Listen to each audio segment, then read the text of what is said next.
Alright guys, this is John Scarborough. We've got our pigs right here.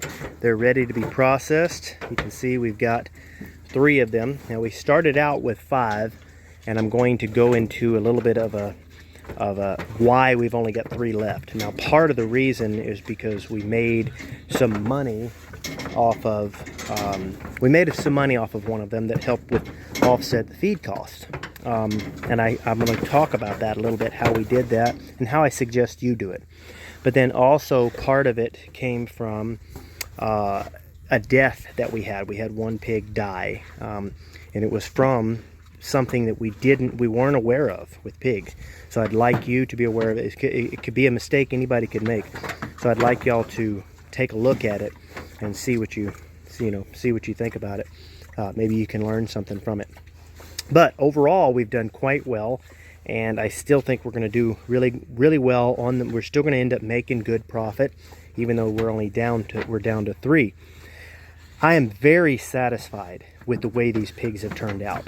Now we're going to go to the process, and I will make another video letting y'all know how their meat to fat ratio is.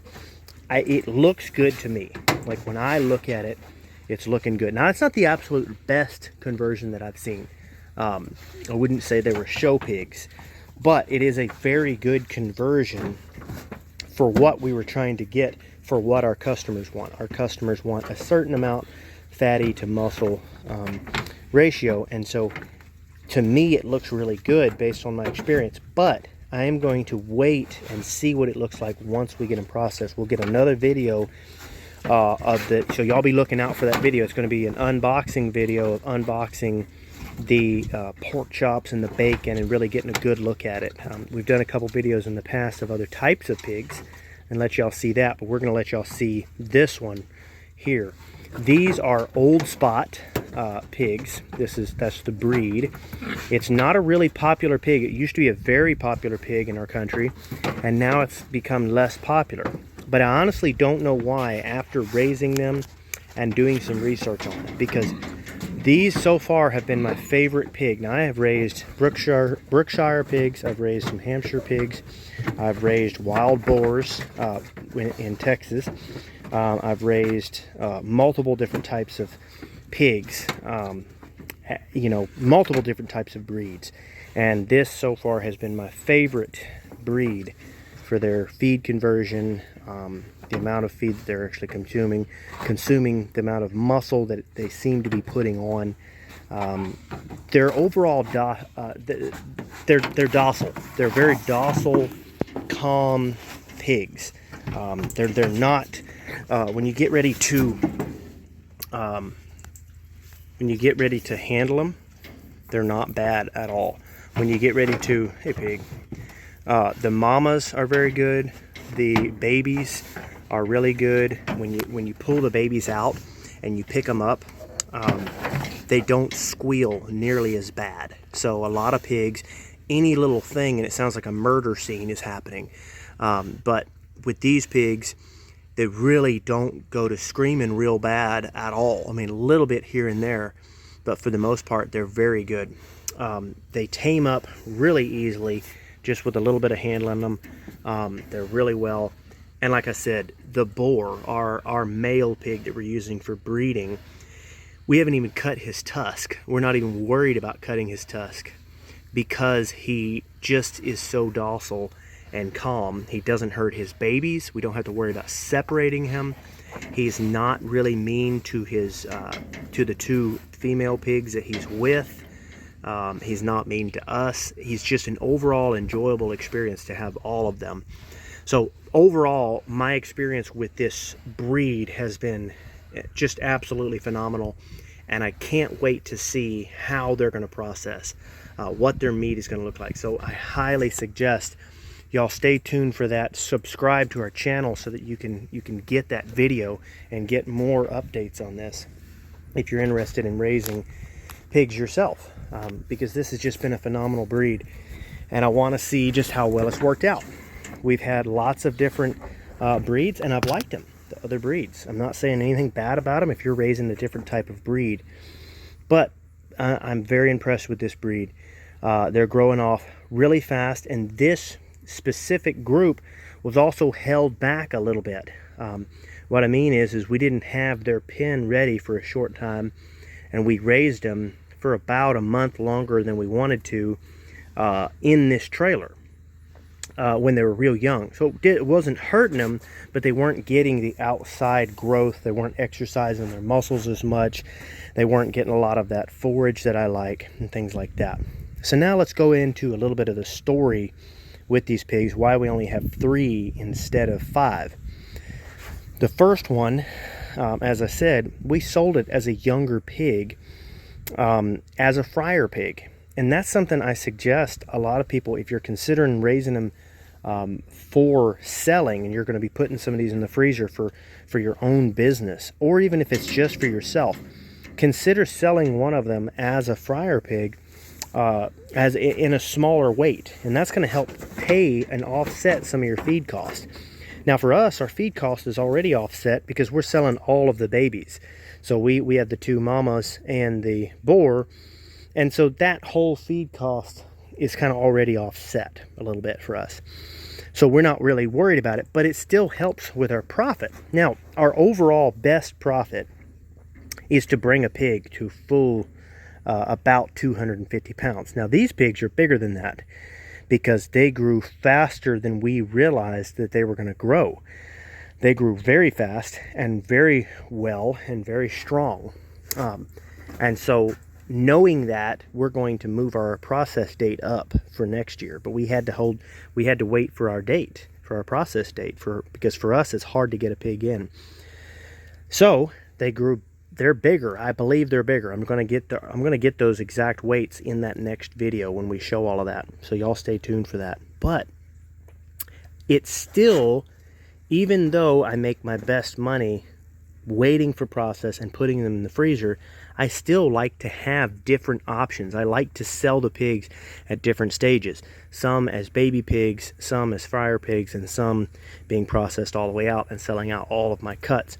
Because that gives me, it's like your bread and butter. You know, if one thing starts to slack off, you've still got this other thing. You're still building customers in this other area, because the customer that buys a baby pig is not necessarily the same customer that buys a whole pig. A customer that buys the whole pig is not going to be the same customer that wants fryer pigs necessarily. So there's just different customers. So part of it is about selling pigs at a different customer, you know, just maximizing your customers, you know, because let's say that I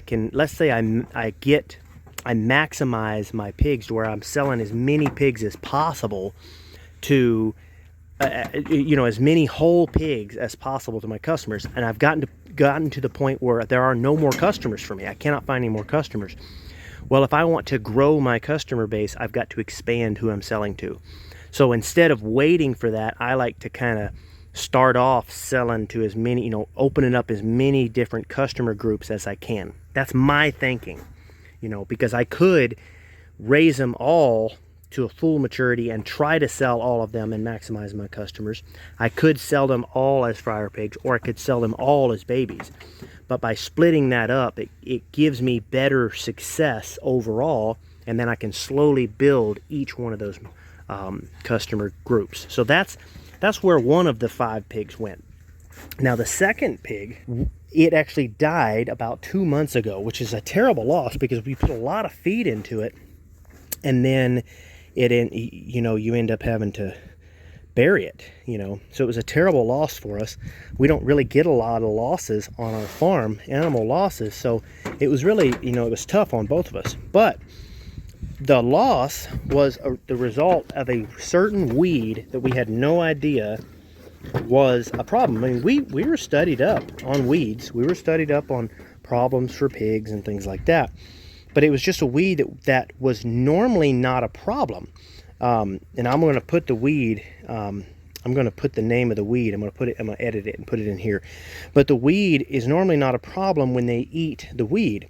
But this time we were having these pigs, we were leaving them in the area long enough to uproot, to dig all the roots up. Instead of just a normal pasture graze, we were trying to do an intensive rooting. So we were leaving them there longer which meant that they ate the root itself. So it turned out that the plant wasn't that toxic to a pig. It really wasn't a problem at all, but the root was toxic. So that, fortunately, only one pig was bothered by it, but that one pig died, and so we had to get rid of that pig. You know, we had to go bury that pig. That was a lesson learned there, was that intensive. It was our first time doing something that intensive with the pigs. So the lesson there for us and for y'all is understanding not just the plants that bother your pigs, but also understanding the roots that bother your pigs. Because a lot of times when you look up, you do a quick Google search on these, and I'm guilty of it myself, on plants that bother animals, it'll give you the plant, but it doesn't tell you a lot about the root. And on pigs, they will dig the root up. Now, a lot of times it's not a problem because they're not in an intensive situation necessarily, but it can be a problem. So it was one of those situations for us where it didn't have to be a problem. It just kind of luck of the draw. It ended up being a problem in that situation. The pig, it just happened to be that pig decided it liked that root a little bit more than it should have.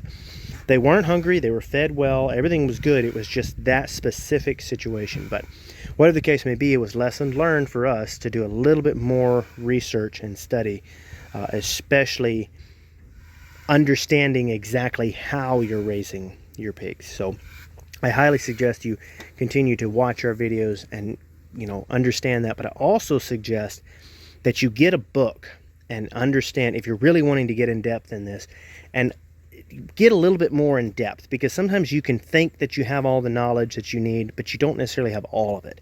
So that's a good lesson there. So as always, I hope that that video helped. Y'all stay tuned for a lot more videos. I'm absolutely pleased with these. And any more questions that y'all may have with these, let us know. But stay tuned. We do plan on having an unboxing showing you how their meat turned out. I mean, look at his shoulders. His shoulders are just massive. Now I know that he's not all muscle. I know that he's not a perfect shape, but he is he's more muscular than some of the pigs that we've raised in the past in the same amount of time and with the same feed conversion. So that means something. So as always, like and subscribe.